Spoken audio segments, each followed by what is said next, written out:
हिंद। सभी देशों को प्रणाम। आज का दिन भी हम सबके लिए बहुत महत्वपूर्ण है क्योंकि आज ही के दिन 9 अगस्त 1925 के दिन काकोरी ट्रेन एक्शन को अंजाम दिया गया था। काकोरी ट्रेन एक्शन वो घटना थी जिसने युवाओं के दिलों में अंग्रेज़ों के प्रति चिंगारी और भड़का दी थी आज़ादी के लिए। ये 1922 में हो रहे असहयोग आंदोलन जो गांधी जी द्वारा वापस ले लिया गया था चौरा चोरी कांड के बाद में पनप रहा था, सो लग रहा था युवाओं के लिए मन में, जिसमें चंद्रशेखर आज़ाद, सचिंद्र नाथ सान्याल, पंडित राम प्रसाद बिस्मिल, अशफाक उल्ला खां, भगत सिंह, सुखदेव, राजगुरु, ऐसे तमाम युवा थे जिनके मन में अंग्रेज़ों के अत्याचार और जो कुछ वो कर रहे थे भारत के लोगों पर क्रूर शासन, उससे आज़ादी और छुटकारा चाहते थे। उसके लिए HRA की स्थापना की गई 1924 में, हिंदुस्तान रिपब्लिकन एसोसिएशन। लेकिन उस एसोसिएशन को चलाने के लिए फंड की ज़रूरत थी। अंग्रेज़ों का विरोध कैसे हो पाता? ये लोग सशस्त्र क्रांतिकारी थे, तो इनको हथियार भी लेने थे, अपनी योजनाओं को अंजाम देने के लिए, गतिविधियों को अंजाम देने के लिए फंड की ज़रूरत थी। इनके पास फंड नहीं था। उसमें पंडित राम प्रसाद बिस्मिल की अगुवाई में इन लोगों ने लखनऊ से, शाहजहाँपुर से लखनऊ जा रही 8 डाउन पैसेंजर ट्रेन को निशाना बनाया, जिसमें अंग्रेज़ सरकार जो भारतीयों से नाजायज़ टैक्स वसूलती थी वो खजाना जा रहा था। तो इन लोगों ने सोचा कि भारतीयों से धन लेने से अपेक्षा यह ज़्यादा सही रहेगा कि जो अंग्रेज़ बर्बरतापूर्ण तरीके से, पक्षपातपूर्ण तरीके से जो भारतीयों से टैक्स वसूल रहे हैं, अवैध टैक्स वसूल रहे हैं, तो ना इसी खजाने को अपना हिस्से में लिया जाए और अपनी गतिविधियों को अंजाम देने के लिए इस्तेमाल किया जाए। इन लोगों ने, ये लोग शाहजहाँपुर में ट्रेन में सवार होते हैं, काकोरी के पास राजेंद्र नाथ लहड़ी ट्रेन की चेन खींचते हैं, ट्रेन रुकती है, ये लोग खजाना लेते हैं, वहाँ से निकल जाते हैं। एक व्यक्ति हताहत हो जाता है दुर्भाग्यवश, अली अहमद नाम का, बाकी सब ठीक रहता है। पेपर में दूसरी खबर छपती है कि क्रांतिकारियों ने अंग्रेज़ों का खजाना लूट लिया। सबसे बड़ी बात ये थी, पेपर में ये भी था कि किसी भी भारतीय का धन नहीं लूटा गया था, ना किसी भी भारतीय को परेशान किया गया था। क्रांतिकारियों ने साफ साफ कहा था कि हम सिर्फ अंग्रेज़ों का खजाना लूटने के लिए आए हैं।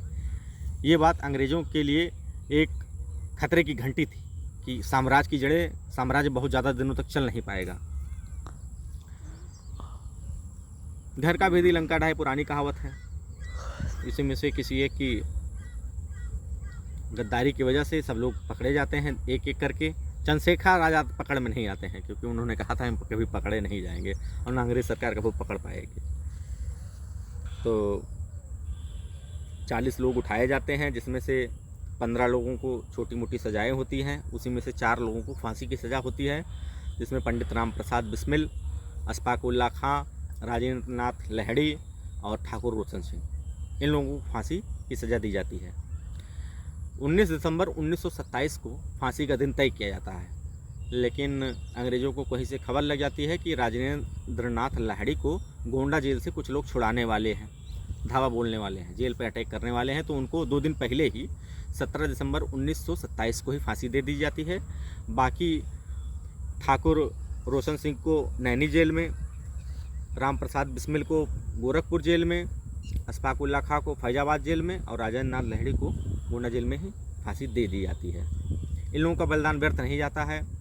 बाद में जब ये लोग डेथ हो गई तो भगत सिंह और चंद्रशेखर आज़ाद ने हिंदुस्तान सोशलिस्ट रिपब्लिकन एसोसिएशन नाम का एक संगठन बनाया, इसको जीवंत रखा और साइमन कमीशन, सैंडर्स का वध किया। उन लोगों ने मारा भी, गतिविधियाँ चलाते रहे, क्रांतिकारी गतिविधियाँ अपना।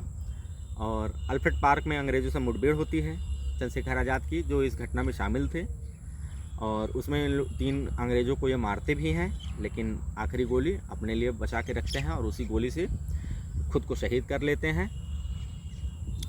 आज़ाद थे, आज़ाद ही रहेंगे, इसको चरितार्थ करते हुए भारत माँ के चरणों में अपना शीश समर्पित कर देते हैं, बलिदान कर देते हैं। इन क्रांतिकारियों ने अपने निजी स्वार्थ के लिए कुछ नहीं किया, देश के लिए कुछ किया।